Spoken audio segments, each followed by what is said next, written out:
38. Judá, ali filho de um varão cananeu, cujo nome era Suá. Suá era o nome da filha da esposa dele. Ele a conheceu, e ela concebeu e teve um filho, e chamou de Er. E tornou a conceber e teve outro filho, e chamou de Anã. E continuou ainda e teve um filho, e chamou o seu filho de Selá. E ele estava em Quezibe quando ela teve. Então, Onã e Selá. Ele pegou Tamar e casou com Er, só que era perverso. E Deus castigou ele. Depois ele pegou Onã e casou com Tamar novamente para ele permanecer a descendência de Er. Só que Onã não quis. Ele fazia as coisas tudo e jogava fora. E Deus o matou também. Judá, com medo de que Selá fosse morto também, mandou ela curtir a viuvez dela. Num determinado momento, meus irmãos, a esposa de Judá morre e ele encontra com o amigo Er dele e vai querer consolar a viuvez dele. E como que ele vai consolar a viuvez dele? Procurando uma prostituta cultual. As prostitutas naquele tempo elas eram cultual, tinha todo um ritualismo e que terminava, com orgia, com todas as perversidades que você puder imaginar. Ao saber Tamar que o sogro dela estava indo para lá e que não deram o que prometeu para ela o filho dele, o que ela faz? Ela se disfarça de prostituta e deita com ele. E ele deixa o bordão dele e um anel e o cajado dele.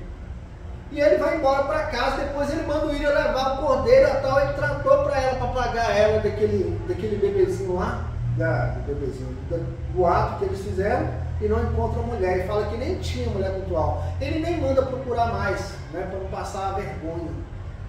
Determinado momento, olha, o contraste é que Judá foi para a prostituição. José foi tentado ao adultério e ele fugiu. Ele não caiu no adultério, ele fugiu da santidade de um, a promiscuidade do outro.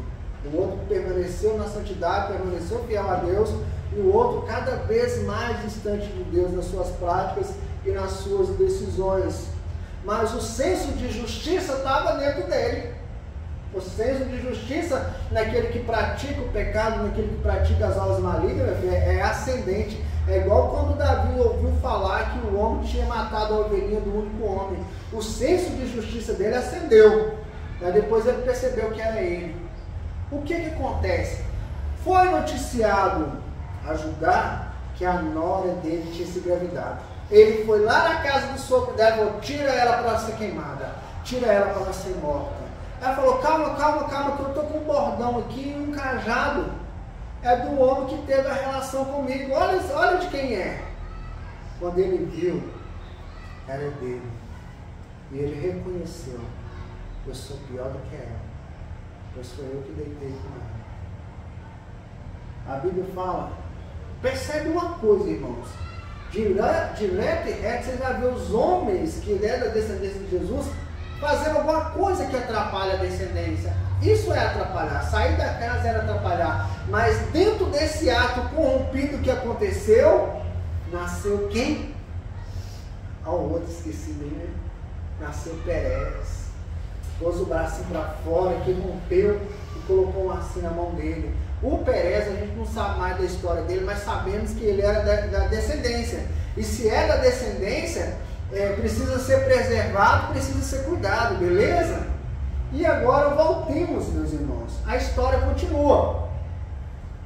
José no Egito, é vendido como escravo a Potifar, trabalha na casa de Potifar, depois é vendido, é colocado na cadeia. E nós sabemos que ele é tornado governador do Egito depois de revelar os sonhos daquilo que Deus ia fazer. Deus ia mandar 7 anos de fartura, mas depois viria 7 anos de fome.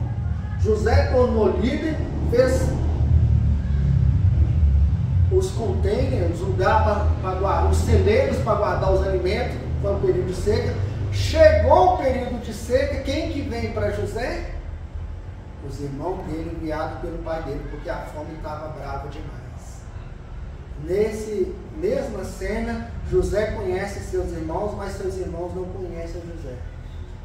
E José faz um estratagema de deixar Simeão no lugar, deixar Simeão e os outros ir voltar com Benjamim e Judá.